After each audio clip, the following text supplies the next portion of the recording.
Kalingap, welcome back to my YouTube channel. Ito na po ang inyong lingkod, Kalingap Maymay. Sa hindi pa po nakasubscribe, ayan, pasubscribe na po and click the notification bell para po updated kayo sa aking mga reaction na ina-upload mga Kalingap. At ito nga guys, no, panibagong reaction tayo ngayong araw. At syempre, bago natin simulan yan, magsa-shoutout po muna tayo sa ating founder, Kuya Bal Santos Matubang, at sa kanyang may bahay, Ate Edna Vlogs, at Kalingap Rab, at sa lahat na po ng mga charity vlogger, yung mga nasa landing pad, ambassador, deputy, at mga Kalingap scouters. Ganon din po sa mga OFW, yung mga nandyan din po sa Pilipinas, at ganon din po sa mga kasamahan ko po na reactor. Ayan, Team Bios, Karipa, Team Striker, Team Watchers, at sa lahat-lahat na po ng mga reactor na binuo po ni Kalingap, ni Kuya Bal, no? At ganon din po yung sa mga reactor din po na binuo ni Kalingap Rab. At sa mga sponsor na walang sawang sumusuporta po sa buong Team Kalingap, miga love shoutout sa inyong lahat. At ito nga guys, nakuha ko po ito sa upload ni Kuya Nel. Ayan, credit po kay Kuya Nel. At in-interview niya dito si Kalingap Rab about po dito sa isang taong, isang content creator, I mean, na mayroong 3 million views, no? Content creator siya, pero ang kanyang pangalan ay Makagago, no? Tamang-tama po sa kanyang mga content, no? Kasi nga ay talagang pambabatikos ang kanyang mga ginagawa sa kanyang content, no, mga Kalingap. Kaya hindi na po bago sa atin, no, mga Kalingap. Kasi nga yung pangalan niya ay talagang ano na po sa kanyang mga content, talagang pakikipag-away, talagang pambabalahura. Kaya siguro naman si Kalingap Rab hindi po diyan apektado, no? Pero tayo syempre, yung mga talagang nagmamahal kila Kuya Bal, kila Kalingap Rab, ay syempre naapektuhan tayo diyan kasi nga alam natin kung paano sila tumulong sa mga taong naghihirap, no, mga Kalingap. At isa na dito si Kalingap Jomar, no, na talagang ipinagtanggol niya po si Kalingap Rab, mga Kalingap. So ayan guys, mga Kalingap, panoorin natin itong video na ito, and after that ay bibigyan po natin ng reaction, mga Kalingap.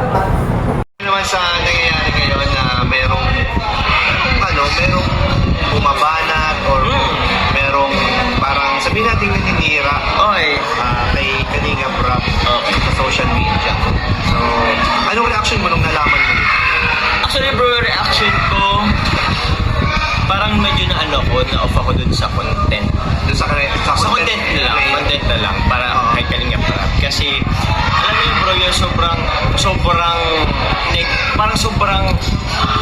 kabaligtaran. Sobrang kabaligtaran? Oo, sobrang kabaligtaran kasi siya bro. Kasi si Kalingap bro, hindi siya perfecto bro, pero yung pagtulong niya kasi bro andyan, hindi ko nga alam kung bakit siya binabanat na ng ganun. Kasi sobrang dami niya ng ginawang sobrang gawin ng napakabuting tao ni Kalingap bro. Yes.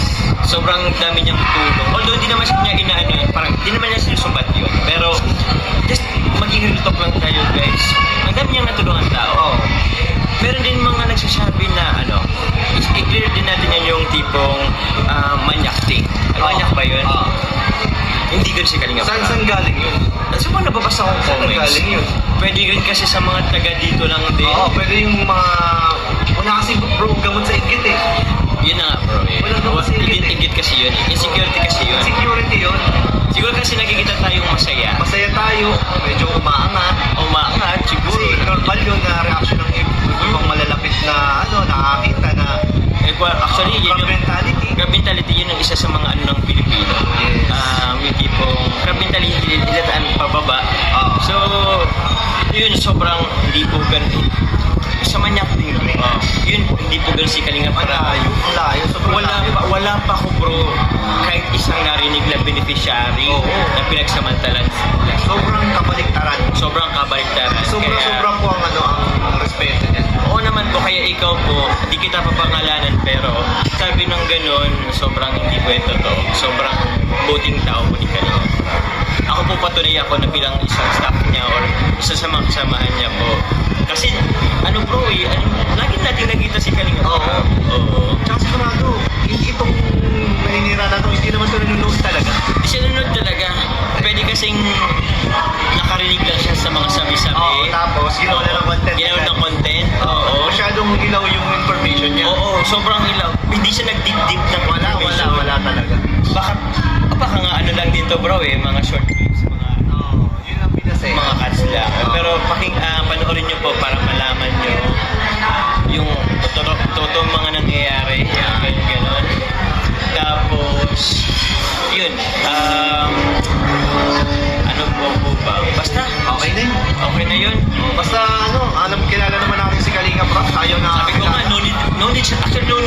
mag-explain mo. Oo, no need mag-explain kasi napakababaw ng mga sobrang babaw. Oo. So, Yung tipo, alam mo yung tipong ano, pero, kumbaga, huwag na siyang magpag-aksyan ng isang bagay na wala namang kwenta. walang kwenta Wala nga. namang kwenta. Walang kwenta. So, hayaan na lang natin yan and move forward tayo. Move forward. So yung mga Kalingap, hindi pa po nakapanood ng full video na yan, papuntahan po ang YouTube channel ni Kalingap Kuya Nel. Ayan mga Kalingap, credit po dito sa clip video na nakuha ko po kay Kuya Nel at syempre kay Kalingap Jomar. Ayan, pakisuportahan niyo po silang dalawa mga Kalingap.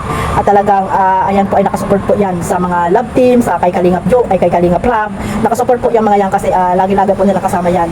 No, lalo na po si Kuya Nel na talagang kaibigan at kaklase po yan ni Kalingap Rab. At ganun din syempre si Kalingap Jomar kahit na bago lang siya sa Kalingap, 2 years, no? Talagang alam na alam niya kung gaano tumulong sila Kuya Bal at si Kalingap Rab. At hindi lang yan ngayon, no, nakilala ni Kalingap Jomar at actually ay kilala na rin niya si Kalingap Rab. So ayan nga, tama si Kalingap Jomar na talagang puro kabaligtaran ang mga pinagsasabi nito ni Gago na ito, no, ni makagagong bobo mga Kalingap. At hindi mo na nag-research, no, ay talagang tawag dito, bumase lamang sa mga comment. Yun nga daw yung kanyang content doon, no? Yun daw yung kanyang reaction doon na mga comment daw. So, ibig sabihin, bumase siya sa mga anti-Kalingap na against po sa Kalingap. So, yan yung mga balahurang nagre-reaction na puro negative ang kanilang mga nire-reactionan. Di ba, mga Kalingap? Isa si content creator na si Makagago. Kaya, ang kanyang pangalan ay talagang, tawag dito, talagang, sakop sa kanyang pagko-content ng mga pambabalahura mga Kalingap. So ayan, no, bilang isang key voice, no, at natulungan din ni Kalingap Rab itong si Kalingap Jomar, no, at naipartner niya kay Carla, syempre ano siya, parang syempre apektado rin po, no, kasi nga alam na alam naman nila ang pag-uugali or kung gaano tumulong si Kalingap Rab, no, o man yan or may video, ganun din si Kuya Bal na talagang tumutulong po yan sila mga Kalingap, kasi yan ang content nila, di ba mga Kalingap? Content po ng Kalingap yan, yung ano, tawag dito, pag-charity, no, ano ang gagawin nila kung walang video, di ba? Ano ang gagawin nila sa channel nila? Magmumukbang or magsayaw-sayaw, mamamasyal, yun ang gagawin nila, Makagago sa kanilang content. Hindi ka talaga nag-iisip, no? Yung content mo kasi pambabalahura, pambabatiko sa mga taong binabatikos mo, kaya yung pumasok ka sa Kalingap na kulang yung pagre-research mo, no? Wala kang alam, bumasi ka talaga sa mga comment na alam mo naman na mga anti-Kalingap yan. So, ayan, si Kalingap Rab ang inyong pinanatan na mali naman, di ba, ang informasyon. So, poverty porn na sinasabi mo. So, ano po yan, marami na pong bumatikos kay Kuya Bal sa poverty porn na yan. Pero si Kuya Bal, wala diyang pakialam, no? Si Attorney Libayan, di ba? Na hanggang ngayon ay nalusaw na lang yung pakikipagbatikusan niya dito kay Kuya Bal. Pero hindi po sila nagtagumpay mga Kalingap. Ay ikaw, Mr. Makagago, wag mo nang pangarapin pang pumasok sa Kalingap kasi una-una mag-research ka muna, no? Mag-research ka muna kung ano ba yung mga ginagawa ng Team Kalingap. Hindi yung papasok ka sa Kalingap para patikusin sila at ibas, no? Nakikita mo lang yung mga tawag dito, yung mga yan nga, yung pagtulong sa mga mahihirap na wala ka namang alam kung ano ba ibig sabihin, di ba? So siguro naman sabi mo nga may mga may mga pagtulong ka rin. So ipakita mo kung ano yung mga pagtulong mo, kung nakapagpabahay ka ba ng ilang pabahay diyan, di ba? So ayan, no, na ano ko din yung opinion ko, di ba? Sabi ko din, naisama ko dito sa opinion ni Kalingap Jomar na yan nga, may mga nagsabi pa daw na manyak, no? Manyak si Kalingap Rab. So alam na alam ni Kalingap Jomar kasi nga updated po siya sa mga taong mapanira, no? Na alam niya kung sino yung tao na yun na nagsabi na ganun nga si Kalingap Jomar, si Kalingap Rab, no? Bakit nila nasabi, di ba mga Kalingap? Ano kaya yung ano nila sa tuktok nila, bakit nila nasabi yun? Dahil ba may mga love team, kaya nila nasabi yun, di ba? Pero hindi nila alam kung ano ba talaga yung kakalabasan nito, kung bakit nagkaroon ng ibang way si Kalingap Rab, di ba? Para makatulong pa sa mga taong walang mga sponsor, no? Dito lamang sila sa love team na ito, parang additional, no? Additional na dito pinansyal ang naibibigay po ng mga love team ni Kuya Bal, no, para sa mga taong walang mga sponsor, no. At ayun nga, di ba? May mga video pa sila Kuya Bal, Kalingap Rab, yung mga scholarship nila na walang video, tumutulong sila sa mga taong pupunta sa kanila, walang video, di ba mga Kalingap? So napakarami po nilang tinutulungan, no. Kaya alam na alam po yan nila Kalingap Jomar, kaya ganyan po sila kung makapagtanggol dito sa ginawang ito ni Makagago na ito kay Kalingap Rab, mga Kalingap. Kaya maraming salamat kay Kalingap Jomar kasi isa siya sa mga talagang pinagtanggol itong si Kalingap Rob, no, sa taong ito na nag-content na gustong pumasok lamang sa Kalingap. Syempre, content creator, di ba? Para magkaroon ng views. Kaya kayo mga supporters ng Kalingap, huwag niyo na pong puntahan itong si Makagago kasi pumasok lang ito sa Kalingap para magkaroon siya ng views, di ba? Magkaroon siya ng maraming views. Ganun lang naman yun kasi content creator nga, di ba? Kaya wag niyo pong pupuntahan yan at i-unsub niyo kung nakasubscribe man kayo dyan. Wag niyo na pong i-unsub unless gusto niyo pong panoorin dahil nga yung mga content niya ay puro pang babatikos, no, mga Kalingap. May mga ganun naman tao, di ba? So hindi natin mapiplease yung ibang mga viewers kung saan nila gustong panoorin kung ano yung gusto nilang panoorin, di ba mga Kalingap? So ayun lang, no. Ayan, sa kay Kalingap Jomar, maraming salamat ulit, no, sa pagtatanggol mo kay Kalingap Rob. Kayo po yung nakakaalam kung gaano talaga tumulong itong si Kalingap Rob at si Kuya Bal. So hanggang sa muli mga Kalingap, no.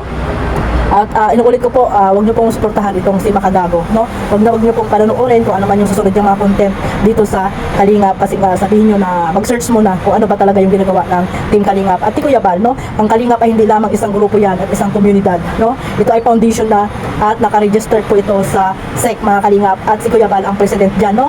Ng Association Charity Vlogger of the Philippines mga Kalingap sa hindi pa po nakaalam, no? At talagang nakarehistrado po yan mga Kalingap. So legal po ang community ng Team Kalingap, hindi po illegal, no? Kaya kung may mga tawag dito, may mga nangyayari ay talagang wala pong ano diyang problema mga Kalingap. Kaya no, yung mga diyan, bakit ba Kalingap ang laging yung ang dami-dami mga charity vlogger diyan, no, di ba?